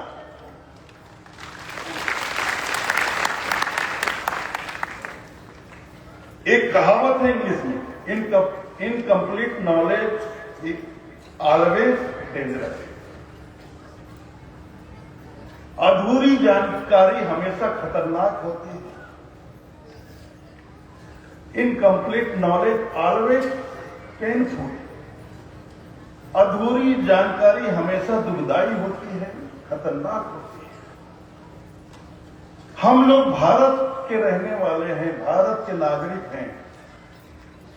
हम लोग स्कूलों में पढ़े, कॉलेज में पढ़े, यूनिवर्सिटी से, हमने बहुत लोग तो पीएचडी की डिग्री लेकर बैठे होंगे यहाँ पे, लेकिन उन्होंने भी आज तक इस बात की जानकारी लेना जरूरी नहीं समझा होगा कि पंडित जवाहरलाल नेहरू भारत के पहले मुख्य प्रधानमंत्री किस तरह से बने, लोकतांत्रिक तरीके से बने कि तानाशाही तरीके से बने। पढ़ोगे, जानकारी लेना चाहोगे, कुछ जानना चाहोगे, तब तो जानकारी मिलेगी। और जब गांधी जी ने ऐसा किया, किसी की हिम्मत नहीं हुई इस बात का विरोध करने की। सिर्फ एक आदमी ने हिम्मत की उस बार में, राजेंद्र बाबू ने, डॉक्टर राजेंद्र प्रसाद जी ने इसका विरोध किया अकेले, और किसी की हिम्मत नहीं हुई गांधी जी के सामने बोलने की। डॉक्टर राजेंद्र प्रसाद जी ने खड़े होकर कहा ये गलत है, लेकिन उनको दबा दिया गया, बैठा दिया। राजेंद्र प्रसाद जी का भी मुंह बंद कर दिया गया। फिर बाद में राजेंद्र प्रसाद जी को ही देश का पहला राष्ट्रपति बनाया गया। ये बात की बात है। पता है, जब ये, अब नेहरू तो चाहते नहीं थे पहले, जैसे मैंने बताया कि जो संविधान निर्माण के लिए जो समिति बनी है उसमें ये बाबा साहेब आम्बेडकर काम करेंगे, तो नेहरू चाहता ही नहीं था, इसलिए उनका नाम बाहर रखा। वो तो राजेंद्र बाबू ने गांधी जी को बताया, गांधी जी के हस्तक्षेप से फिर बाबा साहेब आम्बेडकर का नाम उस समिति में जुड़ा। उस वक्त संविधान तैयार करने में 3 बरस का टाइम लग गया। और उस वक्त नेहरू जी का एक मित्र था तमिलनाडु में, जो कार्टूनिस्ट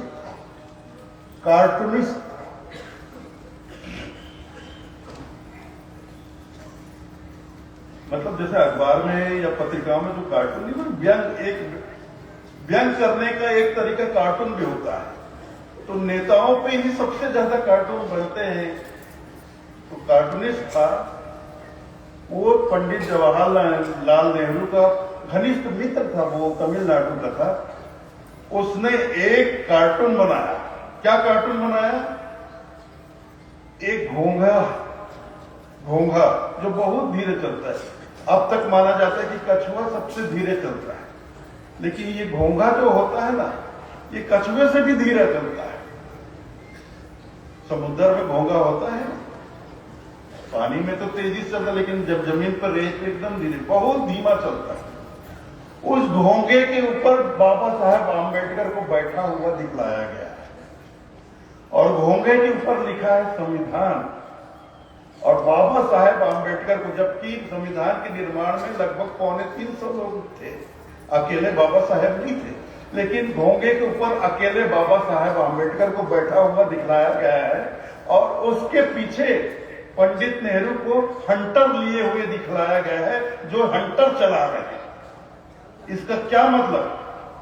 इसका मतलब ये दर्शाया गया था कि ये बाबा साहेब आम्बेडकर संविधान के निर्माण में बहुत देर कर रहे हैं, बहुत धीमी गति से संविधान का निर्माण कर रहे हैं, और ये जवाहरलाल नेहरू उसकी गति बढ़ाने के लिए पीछे से कोड़ा मार रहे हैं। ये बाबा साहेब आम्बेडकर का अपमान नहीं है? ये नहीं है अपमान? इस बात को कितने जय भीम वाले जानते हैं, बताइए तो मुझे। और इतना ही नहीं हुआ साहब, वो जो कार्टून बनाया गया उसको स्कूल के पाठ्य पुस्तक में छापा गया। कितने बड़े शर्म की बात है, आप सोचिए।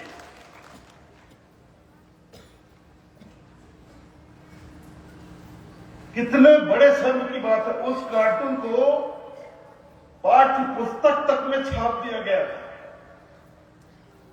इससे बड़ा अपमान बाबा साहेब का क्या हो सकता है, जिसका विरोध जब तक कांग्रेस की सरकार चली किसी ने नहीं किया।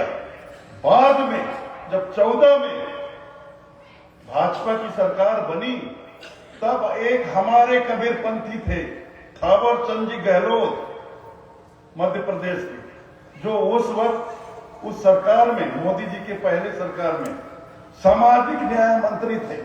उन्होंने सदन में ये बात प्रस्तुत करके अपनी आपत्ति दर्ज कराई। पहली बार थावर चंद गहलोत, मध्य प्रदेश, सामाजिक न्याय मंत्री, वो हमारे कबीरपंथी भाई, उन्होंने पहली बार आपत्ति दर्ज कराई। आज थावर चंद गहलोत कर्नाटक के राज्यपाल थे।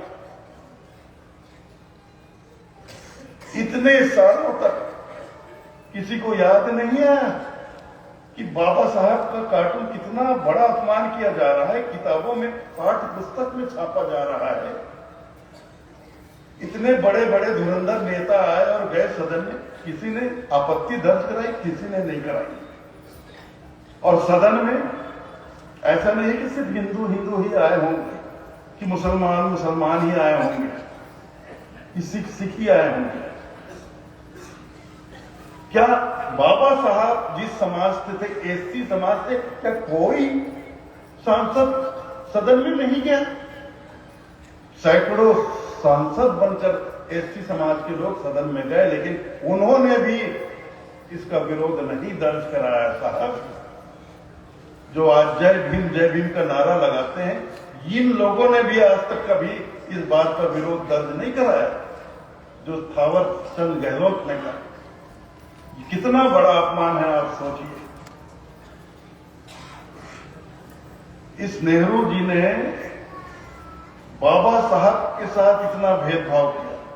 सरदार वल्लभ भाई पटेल को तो पहला प्रधानमंत्री बनने ही नहीं दिया गांधी और दोनों ने मिलकर, जबकि वो निर्विरोध चुने गए थे, फिर भी उनको बाहर कर दिया गया। और पता है 1954 में, अच्छा एक बात और बताऊं मैं, बाबा साहब की बात चली है तो बाबा साहब भी चुनाव लड़े, लोकसभा का चुनाव। तो पहली बार वो बंबई से लड़े, बंबई के किसी क्षेत्र। तो बाबा साहब कांग्रेस से लड़े पहले चुनाव में, तो जाकर नेहरू जी ने उनके खिलाफ रैली की। उनके खिलाफ जो खड़ा हुआ था उनके पक्ष में रैली की नेहरू इस बाबा साहब के खिलाफ, और बाबा साहब चुनाव हार गए।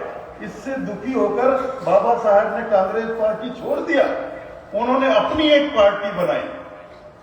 और दूसरी बार जब चुनाव हुआ वो भंडारा से खड़े हुए, नागपुर के पास भंडारा, वहां से चुनाव लड़े। ये नेहरू फिर दोबारा जाकर वहां अपने कांग्रेस का आदमी खड़ा किया बाबा साहब के विरुद्ध में, जबकि चाहता था। बाबा साहब आंबेडकर ने भारत देश की स्वतंत्रता संग्राम में अपना इतना योगदान दिया था, हमारे देश के संविधान के निर्माण में उनका इतना बड़ा योगदान था। चाहते तो नेहरू जी बाबा साहब आंबेडकर के लिए भंडारे का वो सीट छोड़ सकते थे, लेकिन उस आदमी के मन में बाबा साहब के प्रति घृणा थी, घृणा। उसने कांग्रेस का एक आदमी बाबा साहब के खिलाफ खड़ा किया। कांग्रेस की इतनी सेवा करने के बाद भी, देश की इतनी सेवा करने के बाद भी उनके खिलाफ उम्मीदवार खड़ा कराया गया, और ये नेहरू प्रधानमंत्री थे। वहां बाबा साहब आंबेडकर के खिलाफ रैली करने गए और बाबा साहब आंबेडकर दोबारा चुनाव हार गए। बाबा साहेब आंबेडकर सदन में जब भी पहुंचे, राज्यसभा मेंबर के तौर पर पहुंचे, लोकसभा मेंबर की तरह कभी नहीं पहुंचे।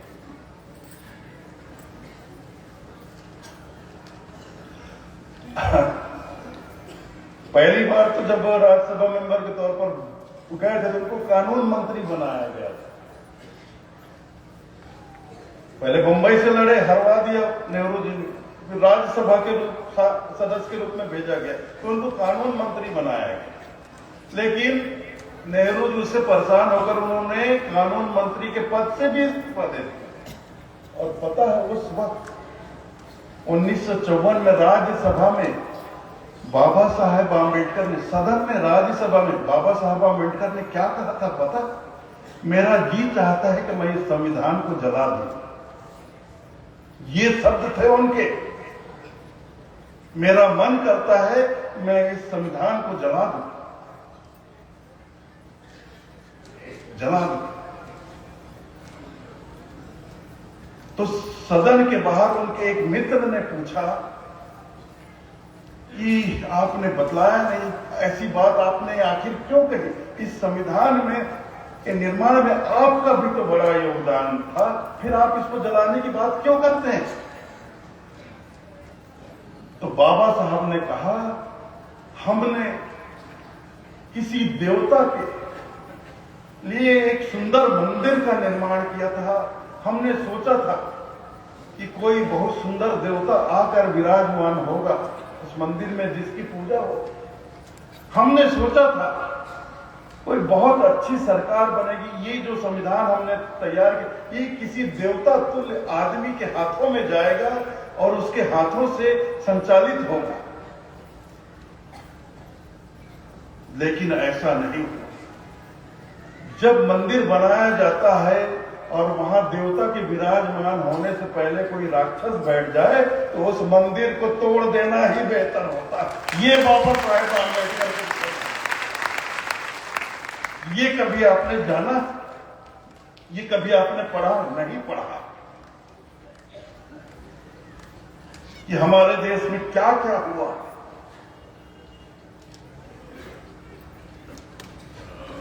कितना दिल दुखा होगा बाबा साहेब आम्बेडकर का, कितनी पीड़ा हुई होगी उनके मन में जब उन्होंने ये बात कही।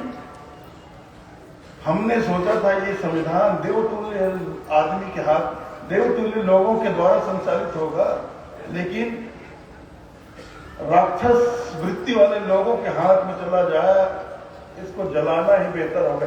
इसलिए मैंने ये बात कही कि मेरा जी चाहता है मैं इस संविधान को जलाकर राख कर दूं। तो उस समय संविधान किसके हाथ में था? नेहरू ही प्रधानमंत्री। आप एक तरह से सीधे तौर पे न कहकर इनडायरेक्टली उन्होंने उस वक्त नेहरू को राक्षस कहा था।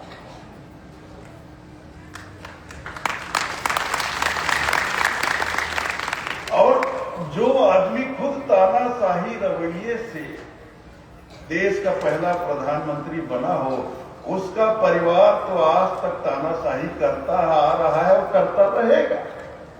उसका परिवार कैसे लोकतांत्रिक व्यवस्था को स्वीकार करेगा? कभी नहीं कर सकता, कभी नहीं कर सकता।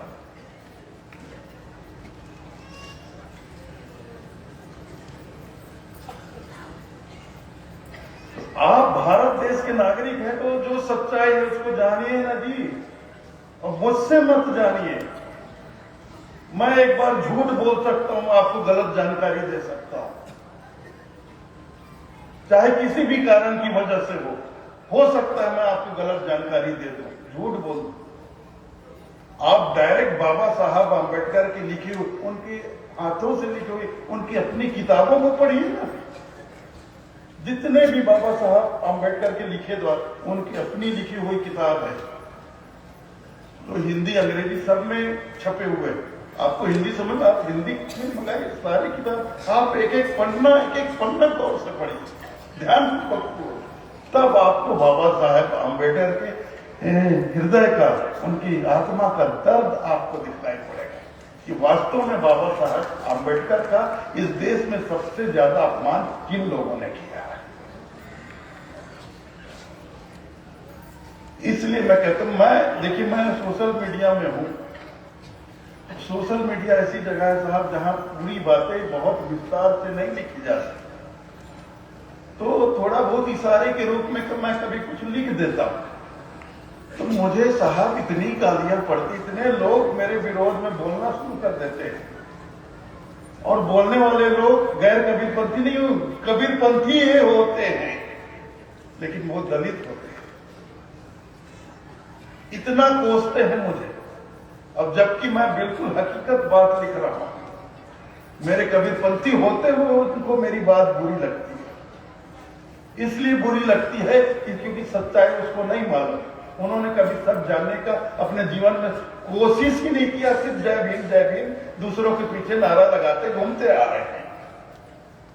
वास्तव में बाबा साहेब आम्बेडकर की पीड़ा क्या थी, कभी उनके द्वारा लिखी हुई किताबें लो, उसको बैठकर पढ़ो, तब तुम्हें समझ में आएगा।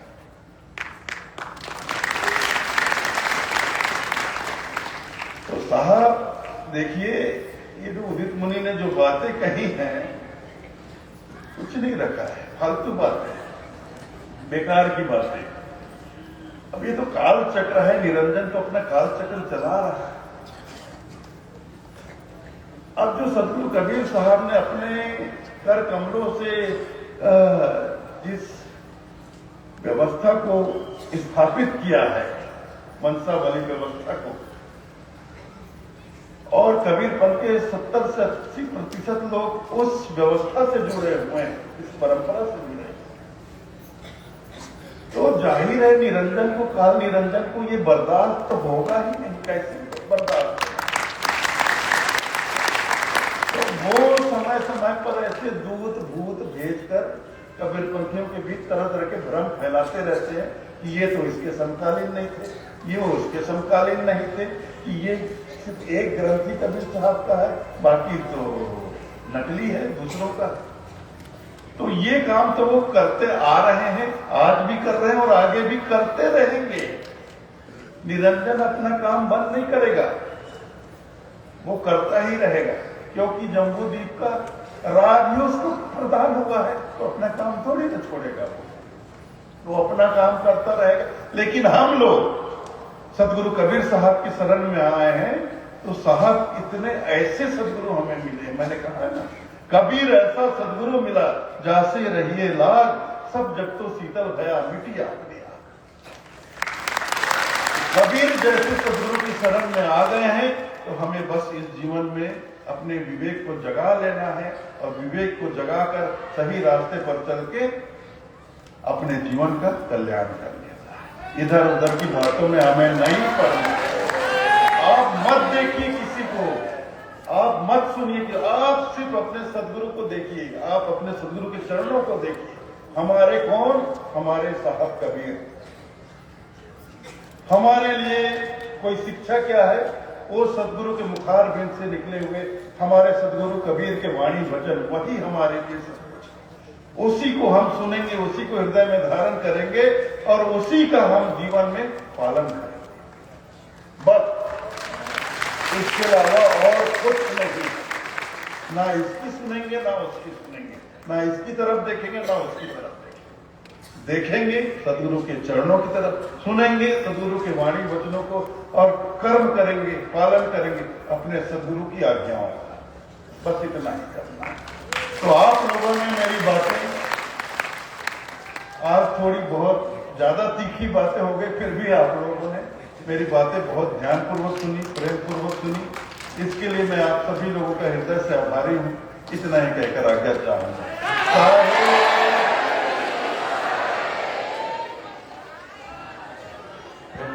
गुरु कबीर साहब के पावन चरण कमलों में सारे बंदगी साहेब, धनी धर्मदास साहेब के पावन चरण कमलों में सारे बंदगी साहेब, दास साहेब के पावन चरण सारे बंदगी साहेब। आइए हम सत्य पुरुष की आरती के लिए राजदास साहब को लेकर हमारे बीच उपस्थित होंगे मोहन भगवान दास साहब बावली गुजरात के सेवकगण, मोहन सत्तम दादी साहब सेवकगण अहमदाबाद, मोहन कृष्ण दादी साहब और अन्य मॉरिशस के साथी, श्री राम अवतार जी सोनी दिल्ली और सत्य प्रकाश जी सोनी नई दिल्ली, श्री वीरेंद्र भाई भूपेंद्र भाई परिवार इटावा अहमदाबाद गुजरात, और जाबरगल गांव सेवकबड़ी जिला सीकर राजस्थान। आप आरती के लिए प्रस्तुत होंगे। आरती हमारे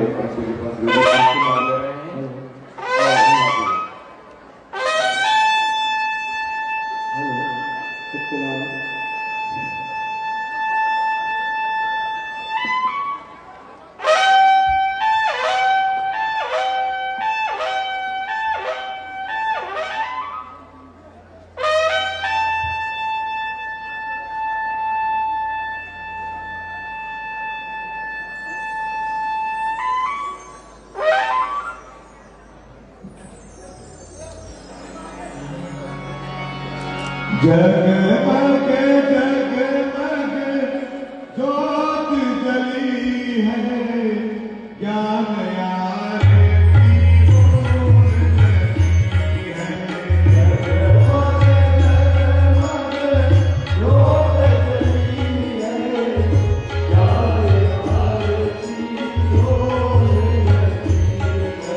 जगमग जगमग ज्योत जली है,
विनय करते हैं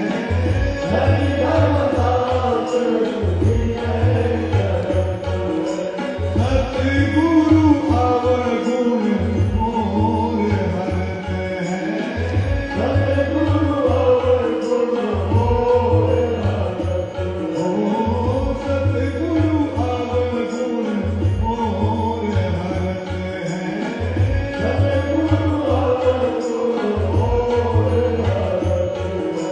हमारे लोक की सुरत लगी है ज्ञान आरती होने लगी है हमारे लोक की सुरत लगी है ज्ञान आरती होने लगी है जगमग जगमग ज्योत जली है ज्ञान आरती होने लगी है आरती होने लगी है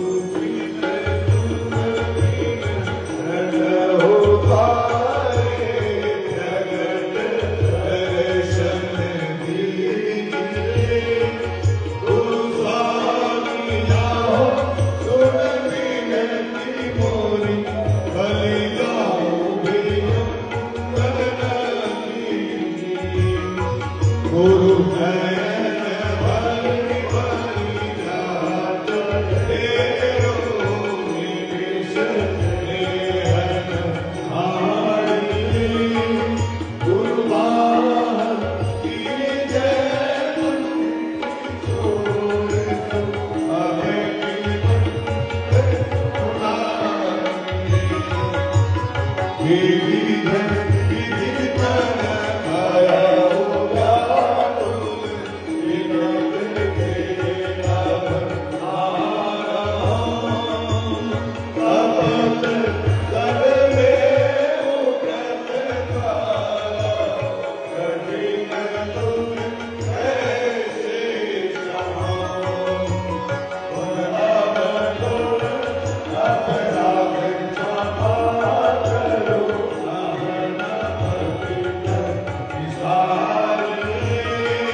संध्या आरती की पाए लगे बंदगी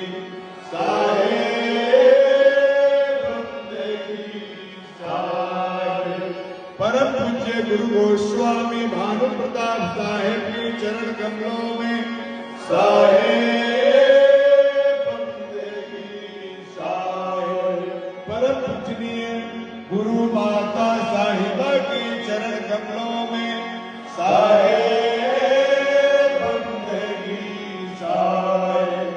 अपने अपने गुरु माता पिता के चरण कमलों में साहेब बंदगी साहेब। ज्ञानी को ध्यानी को गोपर को प्रगट को सर्व संतो महात्माओं के चरण कमलों में साहेब बंदगी साहेब। सकल हंस को साहेब बंदगी साहेब।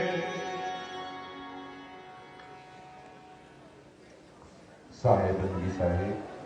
इसी के साथ सदगुरु कबीर संत समागम समारोह माघ मेला कबीर धर्मनगर दावाखेड़ा वर्ष 2025 तृतीय दिवस के कार्यक्रम संपन्न हो रहे हैं। हमारे बीच से हमारे साथ प्रस्थान करेंगे और हम सब अपने स्थान पर जहां हैं वहीं से खड़े होकर साहब को विदा प्रदान करेंगे। साहेब बंदगी साहेब।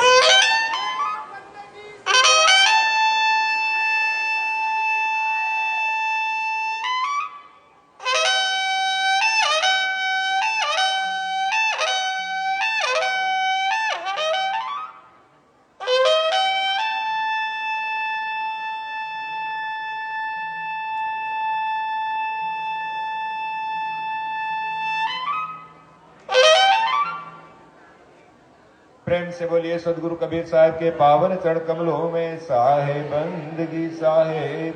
धनी धर्मदास साहेब के पावन चरण कमलों में साहेब बंदगी साहेब। चार गुरु वंश 42 के पावन चरण कमलों में साहेब बंदगी साहेब। परम पूज्य पंच श्री उग्र नाम साहेब के पावन चरण कमलों में साहेब बंदगी साहेब। परम पूज्य पंच श्री दया नाम साहेब के पावन चरण कमलों में साहेब बंदगी साहेब। परम पूज्य पंच श्री हजूर गृंद परिणाम साहिब के पावन चरण कमलों में साहेब बंदगी साहिब।